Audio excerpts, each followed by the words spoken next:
We, in so many circumstances, feel like we have to take on other people's emotions and all of their baggage, and that simply isn't true. When you're going toe to toe with someone and they're showing up with heated conversation and maybe even trying to intentionally attack you, then it is time to go to war. And so forget about diplomacy, put it on the back burner for a moment.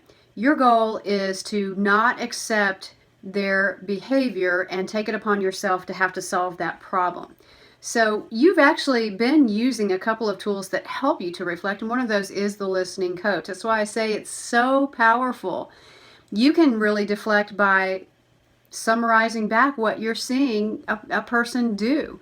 For example, let's say someone's showing up very badly and they're yelling or they're very heated. You can simply use the listening coach and say, hey, what I'm observing right now is that you're really angry and frustrated about this situation. Tell me more about that. That gives that person a chance to reset, and it really neutralizes some of the angst that's happening in the air. Reflecting really is holding up a mirror to the other person and showing them what they are doing and how they're showing up in the business world. Usually, when people see that they're behaving badly, they will take their foot off the gas pedal and back up a little bit and try to calm themselves. And that's just a normal human response. But we have a tendency to, once we reflect, say, oh, let me help you, and I'm so sorry you're feeling that way. Well, there's really no reason for you to be sorry about their emotions because they're choosing to demonstrate those emotions. Your job is simply to reflect back what you're experiencing and talk about, hey, how can we go forward? Break the standoff by asking how we can get to a solution. Usually that helps to fast forward everything and get everybody focused on what needs to happen and what actions need to take place.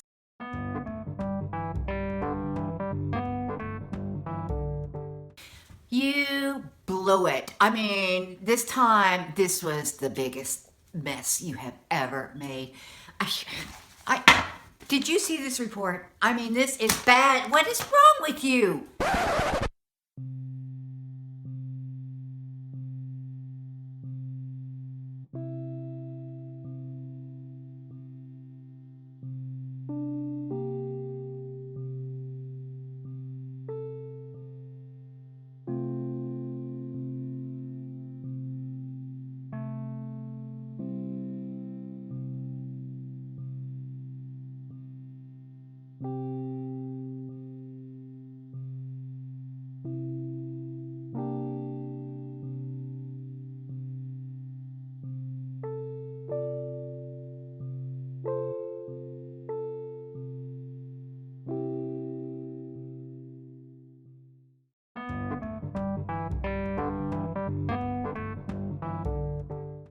Well, there you are.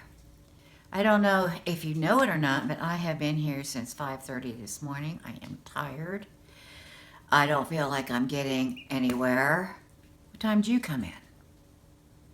You know, am I the only one that is giving all they've got to this business? I mean, some of you just sauntering in here whenever you feel like it. You take half-hour breaks and you take an hour and a half for lunch if nobody's watching. I mean, just because we don't have a clock here doesn't mean you don't have to clock in.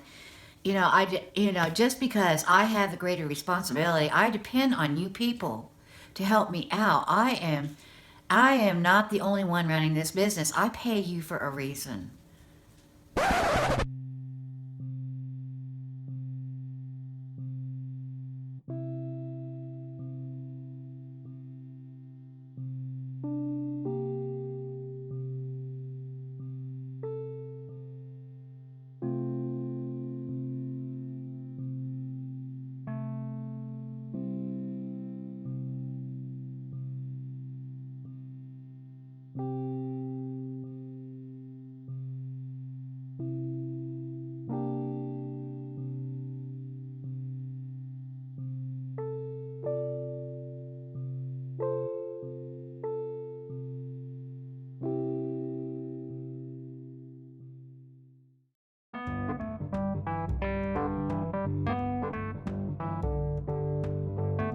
Now you notice that I didn't take it on and become defensive and it's all about me, me, me. It's about, tell me more about what you're thinking. Tell me more about you.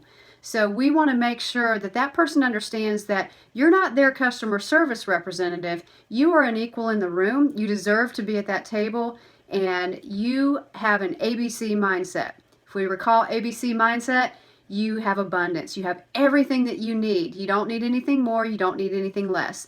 You have to believe that you deserve to be in that room, and you do. And then you have to have the courage to stand up and go toe-to-toe with people when they are trying to make themselves look better at your own expense.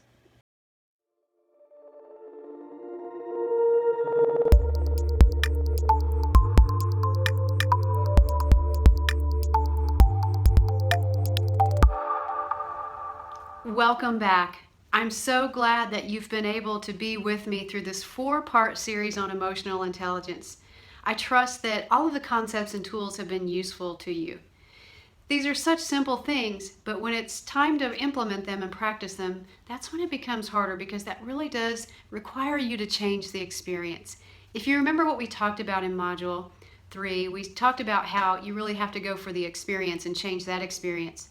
When you change that experience, it helps to change and shape your new belief, which drives your actions and gets you a different result.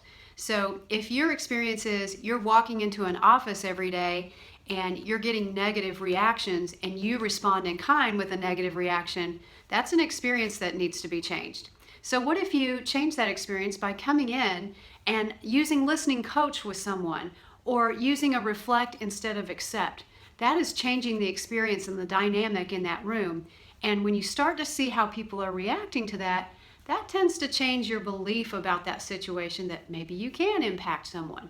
Maybe it is more valuable to listen. So you learn that, and then that causes you to reinforce that behavior and act differently, which gets you a different result with those people by the time it's all said and done. That's what emotional intelligence really is all about. It's changing your experience. Your experience change may very much so change someone else's experience.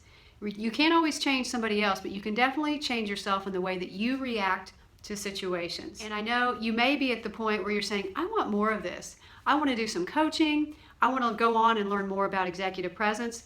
And we have those resources available to you. If you'd like to learn more about me and my organization, you can go to www.schoolofep.com or www.corporatetalentinstitute.com to find out more about what we do and how we help people to show up with executive presence, to show up with emotional intelligence, and to really discover and develop their own talent so they can showcase it in the world of business today. Have a fantastic rest of the day, and I look forward to seeing you again.